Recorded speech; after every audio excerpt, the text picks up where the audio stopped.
안녕하세요. 사연 읽어주는 여자 썰맘입니다. 구독, 좋아요, 알람 설정 부탁드리며 오늘의 사연 시작하겠습니다. 썰맘 사연 듣는 여러분 모두 안녕하세요. 환갑이 내일 모레인 50대 후반의 여성이에요.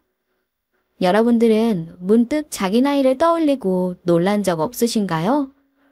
저는 평소엔 나이를 잊고 살다 문득 지금 내 나이가 떠오르면서 언제 이 나이가 됐지? 하고 놀랄 때가 있답니다.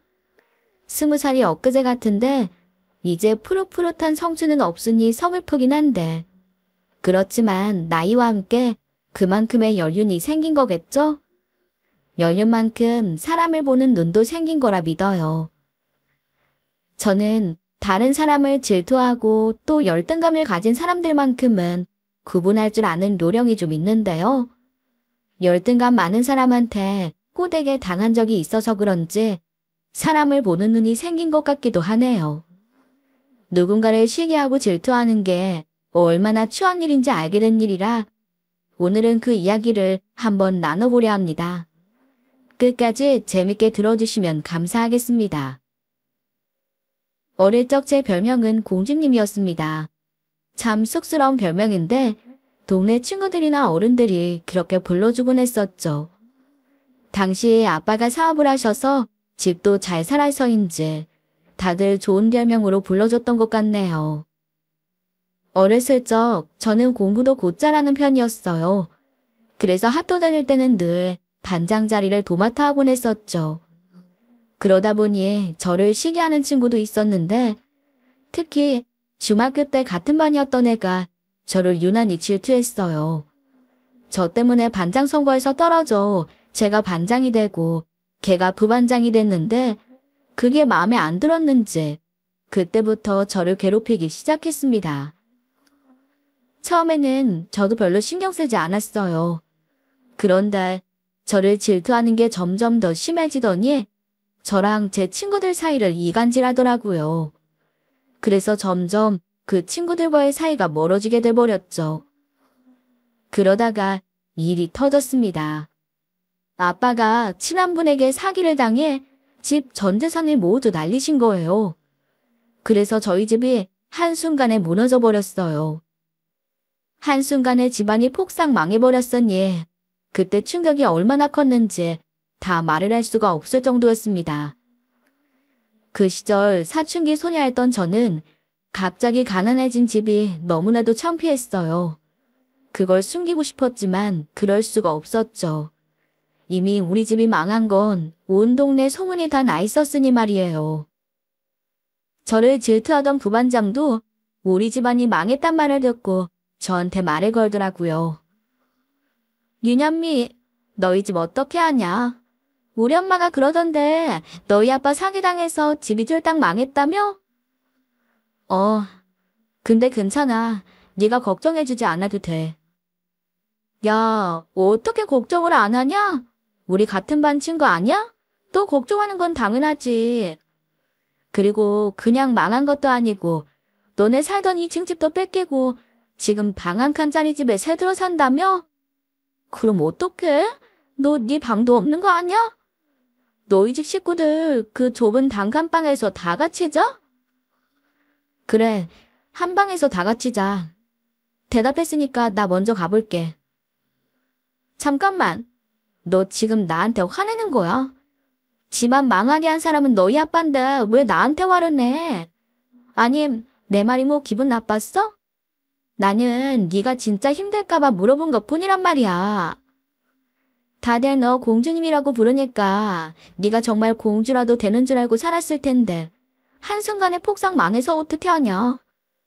잠깐, 그럼 너 공주님에서 이제 거지 된 거네. 너 괜찮아? 저는 그 애를 말없이 노려봤습니다. 그런 애한테 아무런 말도 해주고 싶지 않았어요. 하지만 걔가 저를 놀리던 그 순간 자존심이 상했다는 건 어쩔 수 없는 사실이었습니다. 정말 숨을 수만 있다면 아무도 모르는 곳으로 가서 꽁꽁 숨어버리고 싶은 심정이었으니까요. 그렇게 저는 우울한 사춘기를 보냈어요. 집안도 힘들어지고 아빠가 상해당한 충격으로 건강까지 잃으셨거든요. 하지만 상태가 위중한데도 집에 돈이 없어 제대로 치료조차 받으실 수 없었습니다. 그런 상황에서 제가 할 수 있는 거라곤 공부밖에 없었어요. 어떻게 해서든 공부 열심히 해서 내가 우리 가족들 호강시켜줘야겠다고 생각했었죠. 그러던 어느 날이었습니다. 학교 끝나고 집에 가는데 부반장이 교문 앞에서 절 기다리고 있더군요. 야, 윤현미, 너 나랑 잠깐 얘기 좀 할래? 무슨 일인데 그래? 나랑 뭐 할 말 있어? 다른 건 아니고 너희 아빠 편찮으시다며? 근데 돈 없어서 치료도 못 받으신다고 우리 엄마가 그러던데. 그래, 맞아. 그 말 하려고 나 부른 거야? 왜? 이제는 우리 아빠 편찮으신 걸로도 나 놀리고 괴롭히려고? 야, 너 왜 말을 그렇게 해? 내가 언제 너 괴롭혔냐? 그냥 난 이웃들이 그러게 물어보는 거야. 너 왜 이렇게 예민해? 집안 쫄딱 망하면 다 너처럼 이렇게 예민해지는 거니? 그의 말을 듣는데 기분도 상했고 이런 애랑 조금도 대화 나누고 싶지 않았어요. 그래서 뒤돌아 가렸는데 걔가 절 붙잡더군요. 야, 아직 내 말 안 끝났어. 내가 하려는 말은 다 듣고 가야 되는 거 아니야. 너 놀리려고 그런 게 아니라 나 사실 너한테 좀 부탁할 게 있어서 그래. 부탁? 네가 나한테 부탁할 게 뭔데? 아, 다른 건 아니고 우리 아빠가 내가 수학 100점 맞으면 비싼 선물 사주신다고 그랬거든. 근데 내가 이상하게 아무리 공부해도 수학 점수가 안 올라서. 그래서 말인데 이번 시험엔 네가 나 100점 만들 수 있게 좀 도와줘라. 내가 어떻게 나한테 수학을 배우겠다는 거야? 아니, 그게 아니고 네 시험지 좀 보여줘. 뭐? 시험지를 보여달라니? 너 지금 나보고 컨닝하는 걸 도우라는 거야? 그래. 대신 그냥 공짜로 보여달라는 건 아니고 네 답안지 보여주면 내가 4만 원 줄게. 야, 너 미쳤어. 나보고 지금 돈 받고 너한테 시험지 보여주라는 거야? 난 그렇게 못해. 그렇게 수학 100점 받고 싶으면 공부해서 정정당당하게 받아. 알겠어? 부반장의 제안을 듣고 너무 어이가 없었습니다. 아무리 100점이 받고 싶어도 그렇지. 어떻게 제 답안지를 보여달라고 해요. 말도 안 되는 얘기를 무시하고 뒤돌아서는데 그 애가 다시 한번 절 붙잡았어요. 야, 잘 좀 생각해봐. 너희 아빠 약 살 돈도 없다면서. 그래도 내가 주는 돈이면 너네 아빠 약값은 할 수 있지 않겠어? 자존심 부리지 말고 너도 손해볼 거 없다니까? 내가 수학 100점 맞는다고 너 전교 1등 하는데 지장 있는 것도 아니잖아. 넌 그냥 나 답안지만 보여주면 돼. 어때? 괜찮지? 그의 말에 저는 흔들리고 말았어요. 아빠 이야기를 하니까 저도 모르게 혹하고 만 겁니다. 지금 시대 3만 원이야 돈도 아니었지만 그 시절 3만 원은 큰 돈이었어요. 수학 시험지 하나만 보여주면 3만 원을 준다는데 그 돈으로 아빠 병원비라도 할 수 있으니까요. 그래서 안 되는 행동인 걸 알면서도 그의 제안을 받아들였습니다. 결국 제 시험지를 보여주기로 했어요. 그리고 시험 당일이 됐습니다. 얼른 수학 문제 풀어 앞에 있는 그 애에게 건네주는 그 순간 선생님께 딱 걸리고 말았어요. 담임 선생님은 답안지를 건넸다는 걸 알고 얼성을 높이며 화를 내셨어요. 너희, 내가 그렇게 가르쳤어? 우리 반 반장, 부반장이라는 것들이 컨닝이라고 말이야. 너희가 이렇게 선생님 망신을 시켜. 둘 중에 누구야? 누가 먼저 컨닝하자고 했어? 둘 다 그렇게 입 꼭 닫고 있을 거야? 빨리 바른 대로 말 안 해? 그때였습니다. 부반장이 저를 한번 쓱 보더니 입을 뗐어요. 선생님, 죄송해요.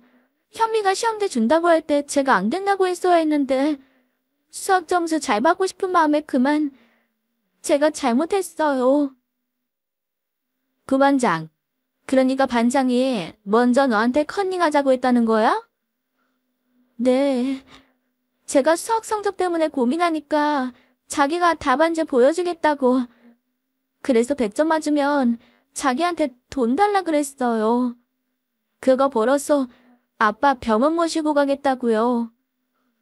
현미가 그런 말 할 때 거절했어야 했는데 집안이 얼마나 어려우면 저한테 그런 부탁을 할까 싶어서요. 불쌍해서 허락한 건데. 선생님, 현미 혼내지 마세요. 다 제 잘못이에요. 부반장의 말을 듣고 어이가 없었습니다. 자기가 먼저 한 일이면서 제 핑계를 대는 게 너무 억울했어요. 선생님, 아니에요. 제가 먼저 하자고 한 적 없어요. 얘가 며칠 전에 저한테 답안지 보여주면 돈 주겠다고 그랬어요.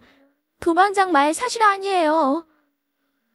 윤현미, 부반장이 솔직하게 다 말했는데도 거짓말을 해. 아무리 집안 형편이 어려워졌다고 해도 할 짓이 있지. 어린애가 벌써부터 돈에 눈이 멀어가지고. 너 어디서 그딴 것만 배웠어? 네 부모님이 그렇게 가르치시든. 선생님, 그게 아니라요. 제가 돈 받기로 하고 커닝한 건 맞지만 제가 먼저 하자고 한 게 아니에요. 진짜 부반장이 먼저 그런 거예요. 그때였습니다. 애들이 다 보는 앞에서 저는 선생님께 뺨을 맞았습니다. 집안 망했으면 공부나 착실히 하고 조용히 지낼 것이지. 어디서 그런 짓을 해? 그리고 뭘 잘했다고 거짓말까지 하고. 모범생인 줄 알았더니 발랑 까져가지고. 안 되겠어. 너 내일 당장 부모님 모셔와.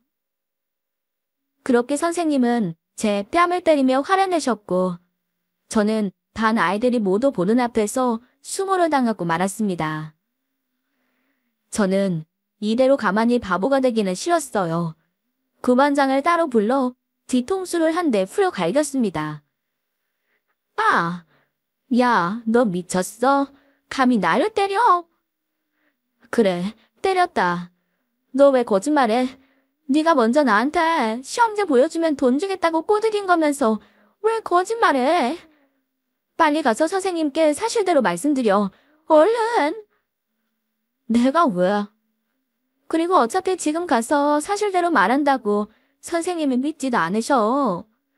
넌 이미 집에 돈 없는 거짓말쟁인데 선생님이 네 말을 믿어주시겠어? 너 아직도 네가 부잣집 딸인 줄 알고 네 말이면 다 되는 줄 아는 모양인데 꿈 깨. 너네 집 망하고 이제 네 말 믿어주는 사람 아무도 없으니까. 그 애는 제 처지를 또 한 번 비참하게 만들었습니다. 그리고 정말 그의 얘기처럼 아무도 제 말을 믿어주지 않더군요. 담임 선생님은 물론이고 저와 친했던 단짝 친구마저 실망했다며 제게 등을 돌리고 그 부반장이랑 모는 겁니다. 그리고 그날의 일은 삽시간에 전교에 다 소문이 났어요. 제가 지나가면 욕을 하는 애들도 있었고 누구도 제 편이 되어주는 사람이 없었습니다. 늘 친구에게 둘러싸여 있던 제가 순식간에 외톨이가 된 겁니다. 그러다 얼마 후 아빠가 결국 세상을 등지셨고 장례를 치르자마자 우리 가족은 도망치듯 살던 동네를 떠났습니다. 우리 가족은 외가가 있는 동네로 이사가 그곳에서 새 출발하기로 했어요. 그리고 저는 그 시기에 정말 큰 결정을 내렸었는데요. 그 큰 결정이 바로 학교를 그만두는 거였습니다. 중학교 졸업장도 받지 못하고 그만뒀으니 당시 저는 초졸이었어요. 하지만 그런 건 아무 상관 없었습니다. 어떻게든 돈을 버는 게 중요했고 공장에 나가 돈을 벌며 한 푼이라도 벌어서 동생들 뒷바라지하고 집안 살림에 보탬이 되고 싶었죠. 그렇게 저는 공장에서 일을 시작했고 어린 나이부터 돈을 벌었어요. 얼른 돈을 많이 벌어 지긋지긋한 가난에서 벗어나고 싶은 마음뿐이었습니다. 그렇게 악착같이 돈을 벌며 어느덧 저는 20살이 됐어요. 20살이 되었을 때 친척어른이 한 남자를 소개시켜 주셨습니다. 저보다 나이는 10살이나 많았지만 사업하는 집안이라 돈 걱정할 필요는 없겠더라고요. 그 사람과 살면 평생 돈 걱정할 일은 없을 것 같아 결혼을 결심했죠. 제 결정이 무모했다는 건 알아요. 가난한 형편이 싫어 도망치듯 결혼한 거니까요. 그렇지만 다행히도 남편은 참 좋은 사람이었습니다. 이해심이 많은 사람이라 부족한 저를 잘 감싸줬고 저한테 기댈 곳이 되어줬어요. 그리고 그 사람과의 사이에서 아이들까지 낳고 행복하게 잘 살았네요. 무엇보다 우리 애들이 참 잘 커졌습니다. 크게 속 한번 썩인 적 없는 딸은 변호사가 되었고 아들은 떡하니 경찰대에 합격했죠. 딸과 아들은 저희 부부의 자랑이었어요. 집안 망해 일찍 돈 버느라 초등학교 졸업장밖에 못 받은 엄마 한을 풀어줬으니까요. 게다가 자식들도 모두 좋은 짝 만나 결혼시키고 뭐 하나 남부러울 게 없었어요. 사돈들과 사이도 좋아 자주 왕래하면서 지냈는데 하루는 딸네 시모가 호텔 스파에 같이 가자고 하더군요. 사돈 따라 처음 가봤는데 너무 좋더라고요. 그날도 호텔 스파를 받고 기분 전환하고 나오는데 멀찍이서 어떤 여자들이 자꾸만 제 쪽을 쳐다보는 거예요. 자꾸만 저를 보는 게 이상해 저도 쳐다봤더니 무리 중 한 명이 저를 향해 다가오며 말을 걸었죠. 저기 너 유년미 아니야? 맞지? 중학교 때 우리 반 반장이었던. 나 맞는데 혹시 누구야? 내가 누군지 기억이 잘 안 나서. 나야 나. 같은 반 부반장이었던 김진희. 너 나 기억 안 나니? 그 이름을 듣자마자 제 몸이 얼어붙는 것만 같았습니다. 그 애는 중학교 시절 저를 그렇게도 괴롭히던 그 부반장이었어요. 40년간 잊고 지냈던 그 애를 다시 마주하게 된 겁니다. 그래, 기억나. 오랜만이네. 그러게, 너희 집 도망치듯 이사가고 한 40년 만이니. 널 여기서 다 보게 될 줄은 상상도 못했네. 참, 나 우리 중학교 때 동창들이랑 같이 스파하러 온 거야. 애들하고도 같이 인사해. 그 애는 같이 했던 중학교 때 친구들을 불러왔습니다. 40년 만에 다시 만난 그 애들은 저를 둘러싸고 아래 위로 훑어보기 시작했어요. 현미야, 너 얘네 다 기억나지? 우리 가끔 네 얘기 하곤 했는데 여기서 이렇게 볼 줄은 몰랐네. 근데 너 여기는 어쩐 일이야? 혹시 너도 스파 받으러 온 거야? 그 반장의 물음에 뭐라고 대답할 겨를도 없이 옆에 있던 동창이 저를 무시하며 대신 대답하더라고요. 얘 진이야, 너 현민의 형편 없댔는지 기억 안 나? 예전 쟤네 형편 생각하면 제 돈으로 이런 데를 어떻게 와. 제가 여기 청소부로 일하는 거면 모를까.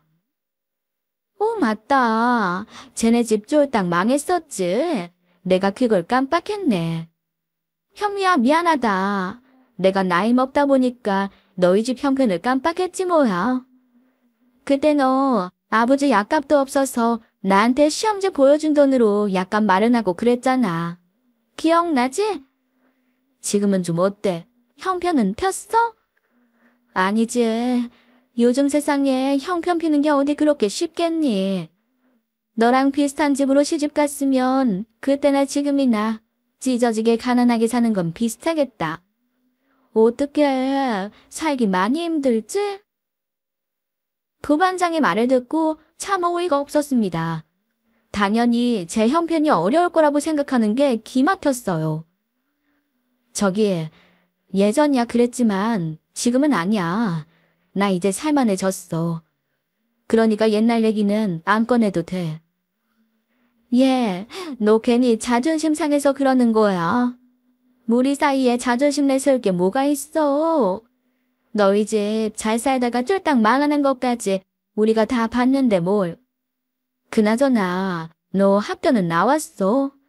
소문에 너 학교 그만두고 바로 일한다는 말은 들었어. 그럼 중학교 졸업장도 못 받고 그만뒀으니까 초졸이잖아? 그 말에 동창들은 자기들끼리 수군대더군요. 중학교 졸업장도 없는 거냐면서요. 동창 중에 한 명은 저를 깔보면서 이렇게까지 말했습니다. 중학교 졸업장도 없으면 너 처절이잖아. 어머, 웬일이야? 혹시 너 자식은 있니? 자식들은 너 처절인 거 알아? 이번에도 제가 입을 떼기도 전에 구반장이 먼저 나서서 제 말을 가로막았습니다. 그러게. 자식들이 지 엄마 처절에 똥멍청인 거 알아봐. 얼마나 부끄럽겠니? 그럼 자식들은 뭐하고 살아? 걔들도 너처럼 학교 못 나오고 고생하면서 살아? 아우, 자식은 부모 팔자 닮는다던데 자식들도 불쌍하다. 엄마 닮아서 멍청한 유전자라 대학 졸업장도 없이 고생만 하면서 살고 있는 거 아니야? 그 말에 저도 화가 확 솟구치는 거예요. 제 자식들까지 들먹이는데 어떻게 참겠어요. 예, 네가 뭔데 우리 자식들을 두고 그런 소리를 해. 내 자식들이 불쌍하다니. 멍청한 유전자라니. 내가 형편이 어려워서 학교를 못 다닌 거지. 멍청해서 짠인 거니? 그리고 우리 자식들 다 잘 돼서 지들 밥벌이 하면서 잘 살아. 니들이 걱정 안 해줘도 우리 애들 잘 살고 있다고. 예전에 어렵게 살았다고 지금도 어렵게 살란 법 있어? 나 좋은 남편 만나서 돈 걱정 없이 살고 내 자식들도 다 잘 됐으니까 신경 꺼. 예, 알았어. 우린 그냥 해본 말인데 뭘 그걸 가지고 그렇게 흥분하고 그래. 알겠으니까 진정해. 하참, 우리 다음 주에 동창회 있거든? 너도 시간 되면 나와. 그동안 애들이 네 얘기 많이 했거든. 그럼 동창회 날 보자. 그렇게 부반장과 동창들은 실컷 제 속을 뒤집어 놓고 사라졌습니다. 벌써 40년이 지난 일이라 다 잊은 줄 알았는데 동창들을 다시 만나 조롱당하니 그때 기억이 다시금 되살아나는 것만 같았습니다. 저도 모르게 눈물이 나는데 그 순간 사돈이 제게 다가왔습니다. 죄송해요. 그런 동창들인 줄 알았으면 제가 나서서라도 한마디 했었어야 하는 건데. 아니, 나이들 먹고 다들 왜 그런데요? 듣는 제가 다 화가 나던데 사돈은 어떻게 참으셨어요? 괜찮아요. 뭐 똥이 무서워서 참나요? 더러워서 참지. 저는 괜찮으니까 신경 쓰지 마세요. 사돈은 괜찮아도 제가 안 괜찮아요. 한 번만 더 걸려봐라. 내가 머리채라도 잡을 거예요. 그리고 사돈, 아까 저 사람들이 동창회 초대하는 것 같던데 그 자리 나가실 거죠? 아니요. 제가 나가서 뭘 해요? 뭐 보고 싶은 얼굴 있다고요. 내가 이럴 줄 알았어. 사돈, 그러지 말고 동창회 나가세요. 나가서 저것들이 다시는 무시 못하게 아주 콧대를 납작하게 해주고 오세요. 뭐 집안 어려워서 학교 못 나온 게 흠도 아니고 그거 하나 가지고 저러는 사람들은 앞으로 못 가불게 밟아줘야 돼요. 참지 말고 동창회 나가세요. 나가서 다시는 무시 못하게 제대로 보여주고 오세요. 아셨죠? 사돈의 말을 듣고 고민이 좀 됐었습니다. 반갑지도 않은 얼굴들 다시는 보고 싶지 않았거든요. 근데 그럼 평생 저를 안적거리 삼아 우리 애들까지 무시하며 심을 텐데 그 꼴을 그냥 넘어갈 수가 없겠더라고요. 그래서 동창회에 나가 애들 앞에서 내가 어떻게 사는지 들려주고 본때를 보여줘야겠다 다짐했네요. 시간은 빠르게 흘러 드디어 동창회 날이 됐고 저는 긴장하는 마음으로 그 자리에 갔습니다. 동창들은 제가 어떻게 살아왔는지를 가장 궁금해했어요. 그래서 사업하는 집안으로 시집가 자식들 낳고 다 좋은 짝들과 결혼시켰다고 이야기했죠. 가난하게 살 줄 알았던 제가 사업하는 남편 만나 사모님 소리 듣고 산다고 하니 한마디 하려던 동창들이 입을 다물더라고요. 제대로 말도 못 붙이는 걸 보고 동창회 나가길 잘했다 생각했습니다. 그러다 서로 이야기를 나누면서 몰랐던 사실도 알게 됐는데요. 부반장네 애들 때문에 얼마나 놀랐는지 몰라요. 세상에, 부반장네 자식들이 우리 애들이랑 똑같은 곳에서 일을 하고 있다는 거예요. 지 딸이 어느 로펌에 있다, 아들은 어느 경찰서에 있다 떠드는데 소름이 쫙 끼쳤죠. 자식들이 또 그렇게 인연이 있을 줄은 몰랐거든요. 이게 악연인지 인연인지 너무 혼란스럽더군요. 그런 상황에 차마 우리 애들도 같은 곳을 다닌다고 말할 수가 없었어요. 또 뭐라고 억지를 부릴지 걱정되기도 했고요.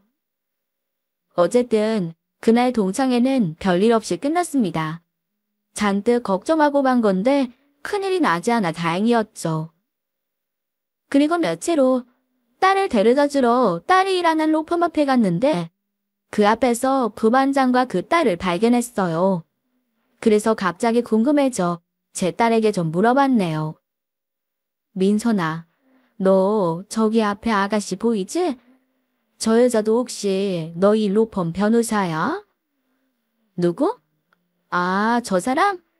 저 사람은 변호사 아니고 우리 로펌 직원. 변호사는 아니야.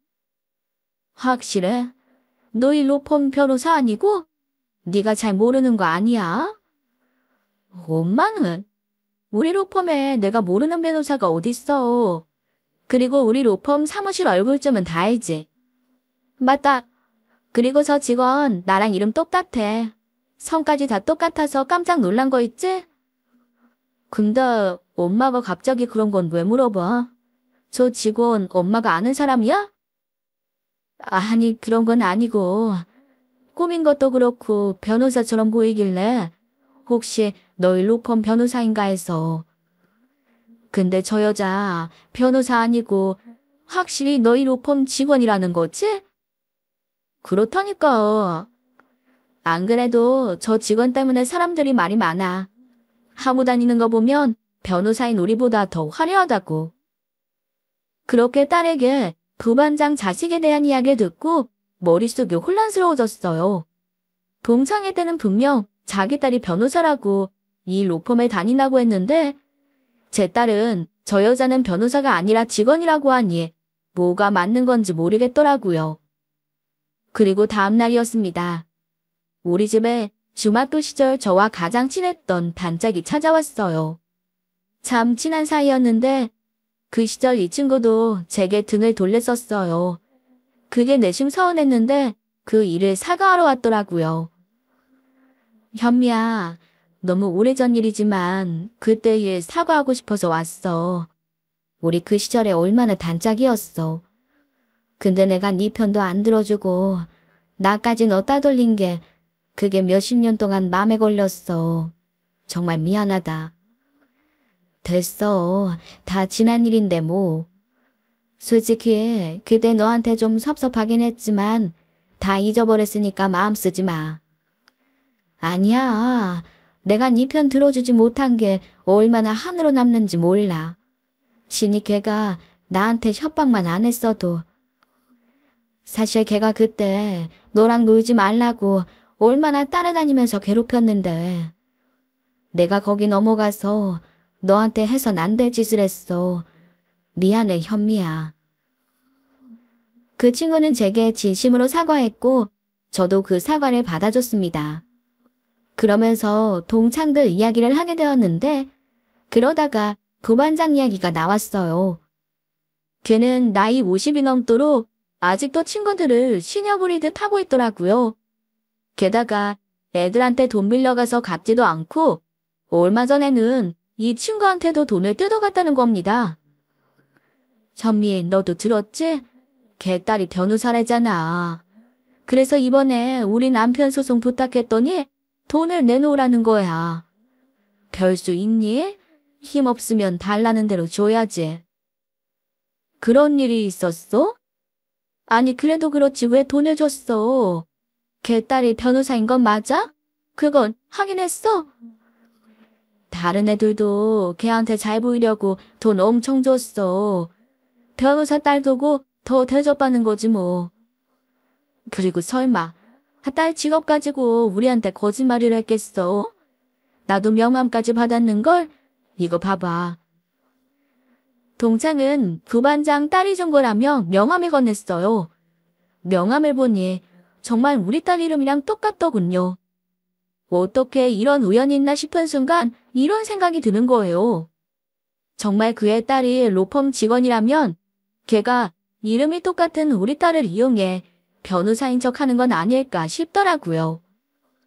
실은 얼마 전부터 제 딸이 누가 자기 이름을 대고 변호사를 사칭하며 다니는 것 같단 말을 몇 번 했었는데 그 말이 딱 떠오르면서 우리 딸을 사칭하는 애가 부반장 딸은 아닐까 싶었던 겁니다. 그 후 며칠을 더 생각해봐도 부반장네 집안이 너무 수상했어요. 이걸 어떻게 밝혀내면 좋을까 고민하던 찰나 부반장에게서 연락이 왔습니다. 자기 집에 동창생들이 모이기로 했다고 저도 오라는 연락이었어요. 그래서 이번이 기회다 싶어 부반장네 집으로 향했죠. 그 집에 도착하니 이미 동창들 불러 모아놓고 지 자식 자랑을 하고 있더라고요. 어머, 현미 왔니? 안 오는 줄 알았는데 이렇게 얼굴 보니까 반갑네. 얼른 앉아. 우리 집은 처음 와보지? 그러네. 초대해줘서 고맙다. 그러자 동창들이 제게 이곳에 초대받은 게 영광인 것처럼 말을 하더라고요. 현미는 좋겠다. 진이네 집 오기가 얼마나 어려운데. 동창회 한번 나왔다고 바로 초대받았네. 중학교 때 너희 사이 안 좋은 거 아니었어? 아, 그러게. 너희 다투고 그랬었잖아. 이제 나이 먹었으니 그때 감정은 다 풀기로 한 거야? 동창들의 말에 그 반장은 자신이 언제 그랬냐는 듯 웃어 보였어요. 얘들은 남들이 들으면 내가 현미랑 원수지간이라도 되는 줄 알겠다. 뭐 우리가 사이 나쁠 게 뭐가 있어. 그 시절이야 사춘기고 서로 감정 예민할 때니 오해할 수도 있고 그런 거지 뭐. 아무튼 나는 현미한테 아무 감정 없어. 그러자 부반장 옆에 있던 동창이 또 나서기 시작했어요. 어려서부터 부반장 말 잘 듣고 또 받들던 애였는데 지금도 딱 그 짓을 하고 있더라고요. 그래, 다 지난 일인데 얘기해서 뭐하니? 그리고 진이 얘가 마음이 좋은 거지. 다른 애 같았으면 현미 초대 안 했을걸? 솔직히 현미랑 우리랑 몇십 년 동안 연락 한 번 안 했잖아. 그런 친구 집까지 부르기가 어디 쉽니? 진이니까 이렇게 부르는 거지. 역시 자식들 잘 키워내는 뭐가 달라도 달라. 아무나 딸 변호사 만들고 아들 경찰 시키는 거 아니라니까. 그의 말에 동창들은 다들 고개를 끄덕였습니다. 부반장이라면 껌뻑 죽는 그 모습 그대로였어요. 그리고 그 동창은 뭐가 마음에 안 드는지 제게 시비를 걸며 질문을 하더라고요. 그러고 보니 현미 너는 자식 얘기를 한 번도 안 했네? 네 남편 사업한다는 말은 들었고 자식들은 뭐해? 다들 직장 다녀? 혹시 다들 겨우 입에 풀칠이나 하고 사는 건 아니지? 밥벌이는 하니? 그러자 부반장이 옆에서 맞장구를 쳤습니다. 그러게 나도 현미한테 그 얘기를 못 들었네. 너희 애들 얘기 좀 해봐. 그때 얼핏 딸이랑 아들 있다고 들은 것 같은데 다들 뭐하고 살아? 설마 엄마처럼 초졸인 건 아니지? 대학은 나왔니? 부반장의 질문에 모든 동창들이 이제야 다 저를 쳐다봤어요. 그럼 우리 애들 둘 다 밥벌이 하면서 잘 살고 있지. 진이 말대로 첫째가 딸이고 둘째가 아들이야. 둘 다 얼마 전에 결혼했고. 그래? 우리 집 딸이 변호사고 아들이 경찰인 건 얘기 들었지? 너네 집 애들은 뭐하니? 어느 회사 다녀? 우리 애들? 안 그래도 한번 얘기하려고 했는데 우리도 첫째가 변호사고 둘째가 경찰이야. 참, 그날 얘기한다는 걸 깜빡했는데 우리 딸이랑 진이 네 딸이랑 같은 로펌 다니더라. 아들들도 그렇고. 우리 아들 경찰대 졸업하고 그 경찰서 경위로 시작했잖니. 뭐? 말도 안 돼.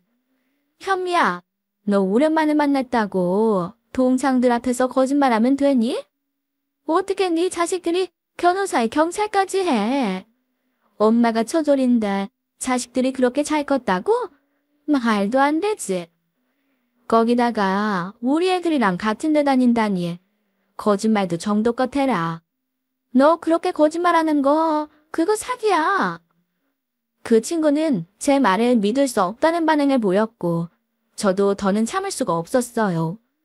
그래, 기왕 이렇게 된 거 이 자리에서 끝까지 가보자 싶었습니다. 사기라니? 내 자식들이 변호사고 경찰인데 그게 왜 사기야? 사기는 네가 치는 거 아니야? 진짜 네 자식들 변호사랑 경찰은 맞는 거야? 그 순간 구반장의 얼굴이 일그러지는 게 보였습니다. 윤현미, 너 지금 나를 거짓말쟁이로 보는 거야. 참나 기가 막혀서. 네 자식들이 우리 애들이랑 어떻게 같아? 말이 안 되잖아. 너 이러는 거 진짜 사기죄야. 이러다가 고소당해. 알아. 그래. 내가 자식 가지고 사기친 거면 나 사기죄로 고소해. 그럼 네가 거짓말이면 나도 너 고소할게. 아니다. 그러지 말고 자신 있음 자식들 불러서 확인하자. 자식들 얼굴 보고 직접 확인하자고. 그렇게 우리는 서로의 자식들을 이곳에 불러 모으기로 했습니다.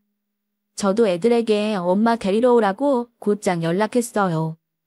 이번만큼은 그냥 넘어갈 수가 없었네요. 제 자존심도 지키고 우리 딸 사칭하는 게 누구인지도 이 자리에서 분명히 밝혀내고 싶었죠. 이후 부반장네 딸이 가장 먼저 집에 도착했습니다. 그 집 딸이 등장하자 공장들이 다 일어나 변호사님 왔다며 인사를 하더라고요.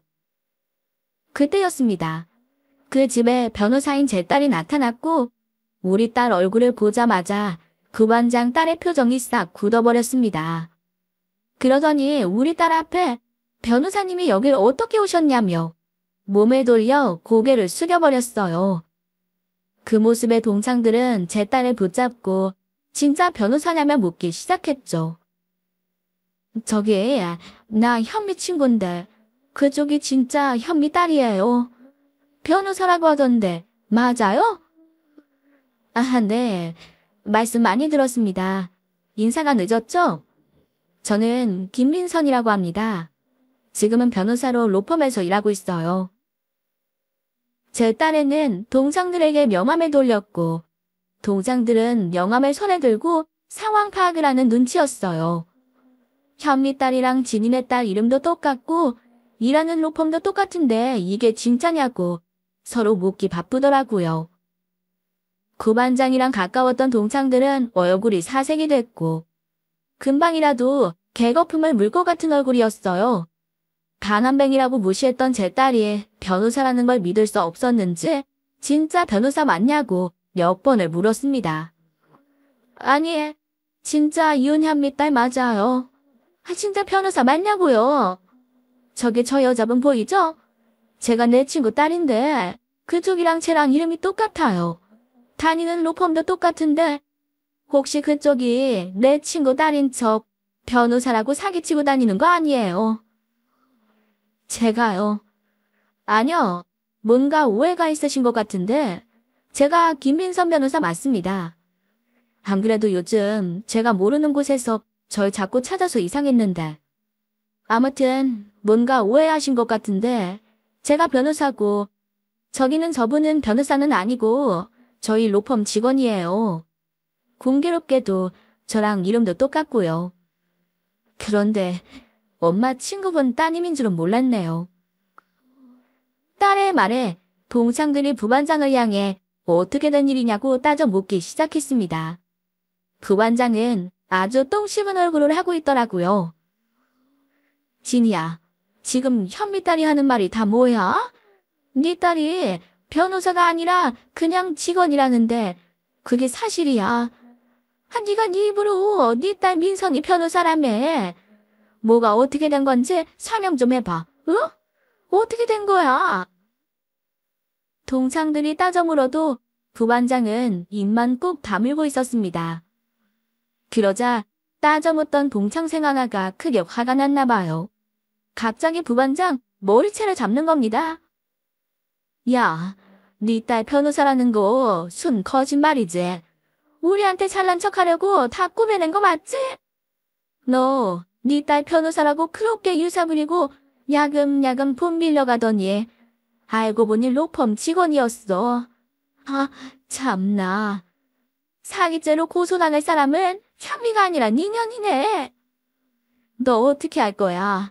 네 딸 변호사라고 사기치고 우리 동창들한테 돈 뜯어간 거 그거 어떻게 할 거냐고.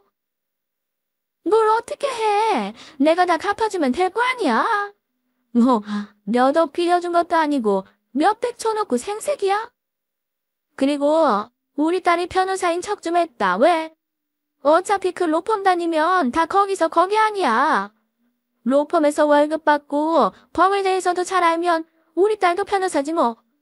유년미 딸년만 변호사란 법이 있어. 너희 지금 내 딸 변호사 아니라고 나 우습게 보나 본데 니들 다 조심해. 우리 아들 오면 니들 다 경찰서 잡아가라고 할 거야. 부반장은 막 소리를 지르면서 오히려 저와 동창들을 협박하기 시작했습니다. 우리 경찰 아들 오면 모든 진실이 다 밝혀질 테니 두고 보라고 하면서요. 그리고 그때 부반장의 아들이 등장했습니다. 지 아들 오니까 억울하다면서 아주 난리를 치는 거예요. 네 누나 의심한 년들 당장 잡아가라고 고래고래 소리 질렀어요. 그 순간 마침 제 아들도 도착했습니다. 그런데 부반장 아들이 우리 아들을 보더니 아주 깍듯하게 인사하는 겁니다. 겸이님이 여긴 어쩐 일이냐고 하시는데 그걸 보는 부반장 표정이 또 한 번 구겨졌습니다. 걔 아들은 승경인데 우리 아들은 겸이었거든요. 근데 지금까지 동창들한테는 지 아들이 겸이라고 속였나 봐요. 그러니 그걸 본 동창들이 또 한 번 뒤집어졌죠. 결국 그렇게 모든 진실이 다 밝혀졌습니다. 변호사인 내 딸을 사칭하고 다녔던 것도 부반장 내 딸이었고 지금까지 지 자식들 직업이며 스펙이며 다 거짓말하면서 동창들을 속이고 있었던 거예요. 그동안 부반장한테 속아 돈 바치고 시녀 노릇하면서 살았던 애들은 난리가 났습니다. 부반장 교도소 쳐넣는다고 길길이 날뛰고요. 김진희, 우리 속이고 네가 무사할 것 같아? 나쁜 년. 중학교 때부터 사람 까이보고 못 살게 군 걸로도 모자라. 어떻게 나이 먹어서까지 이래? 야, 네가 좋아서 내 쫄따구 노릇해놓고 이제 와서 왜 난리야? 그러게 누가 속을 해? 멍청한 년들. 지들이 속아놓고 누구한테 따져? 부반장은 그 상황에서도 동창들 탓을 하며 머리채 잡고 싸우기 바빴습니다. 사과는 못할 망정 어쩜 그렇게 뻔뻔한지 그냥 볼 수가 없더라고요. 너 진짜 제정신이 아니구나. 동창들 속인 게 들통났으면 미안하다고 잘못했다고 사죄할 일이지. 이제 와 애들 탓을 해. 어쩜 이렇게 뻔뻔하니? 그래, 유년미 너 말 잘했다. 이 모든 게 다 너 때문이야. 그날 너 만나지만 않았어도 내가 동창들 앞에서 이렇게 망신당할 일은 없었잖아. 니년 자식들이 내 새끼들이랑 같은 회사 다니는 바람에 이게 뭐야? 얘가 왜 나한테 와플이야? 네가 지금껏 애들한테 사기친 게 걸린 거지. 그게 왜 나 때문이니? 그러니까 거짓말하지 말고 떳떳하게 살았어야지. 너 아까 나한테 뭐라 그랬어? 거짓말하면 사기죄로 잡혀간댔지? 근데 어쩌니? 내가 아니라 너랑 네 자식들이 잡혀가게 생겼는데. 넌 이제 그만 입 다물고 인생 그따위로 산 벌이나 받아. 알겠어? 부반장과 그 딸은 제 딸을 사칭해 변호사 행세를 한 죄로 우리 아들이 수갑 채워 직접 경찰서에 연행해 갔습니다. 걔네 모녀가 경찰서로 끌려가고 한바탕 난장판이었던 상황이 정리가 됐죠. 그러다 이젠 동창들이 제 눈치를 보기 시작했어요. 특히 부반장이랑 똘똘 뭉쳐 저를 괴롭혔던 몇몇 동창들은 저와 눈도 마주치지 못하더니 몸을 벌벌 떨며 사과하는 거예요. 이 현미야, 그동안 미안했다. 내가 잘 알아보지도 않고 김진이 그년 말에 속아서 너를 못살게 굴고 미워했었어. 그리고 네 자식들 의심한 거 정말 미안해.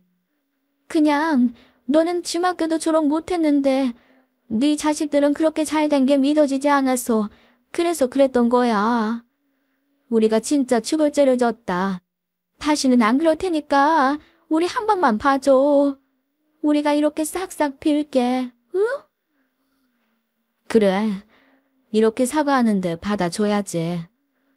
그런데 다시는 그러지 않았으면 좋겠어. 우리 나이가 몇 살이니? 환갑이 다 돼가는데 동창 무시해서 뭐 하겠어.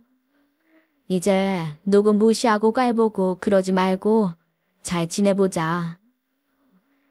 동창들은 싹싹 빌며 진심으로 제게 사과했고 저는 애들의 사과를 받아줬어요. 저한테 사과를 구하는 사람은 한 명 더 있었습니다. 바로 저를 악랄하게 괴롭힌 그 부반장이요.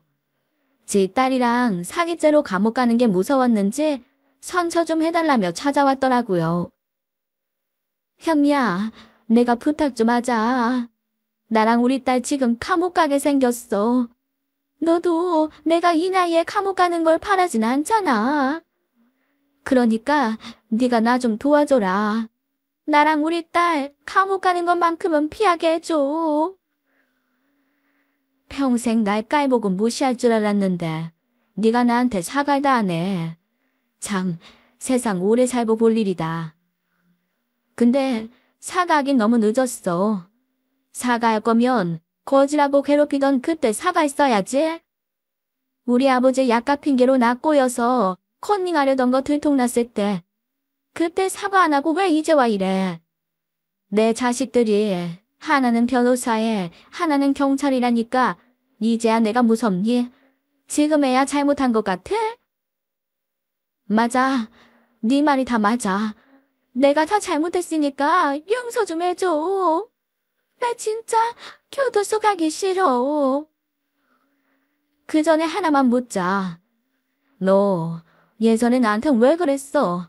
왜 그렇게 날 못살게 굴었던 거야? 내가 반장이고 넌 부반장이라 그게 미웠니? 그래.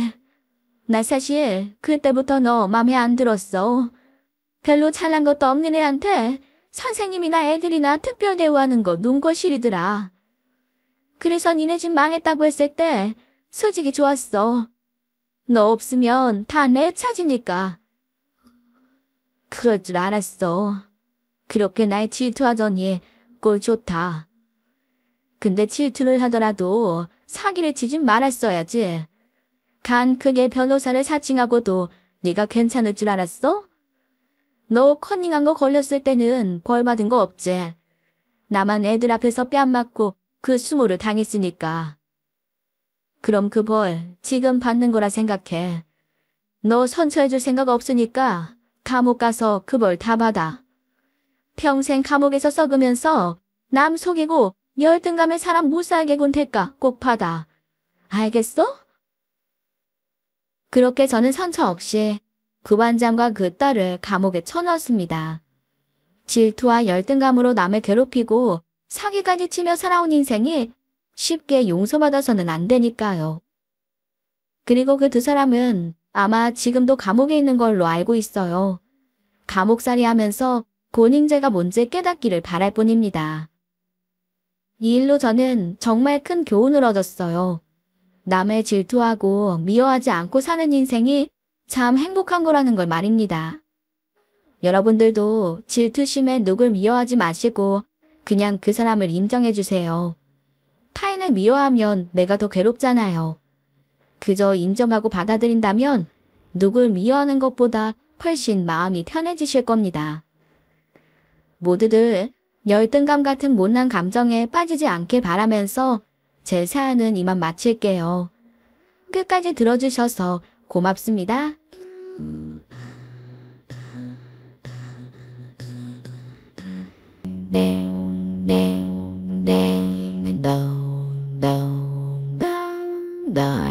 네.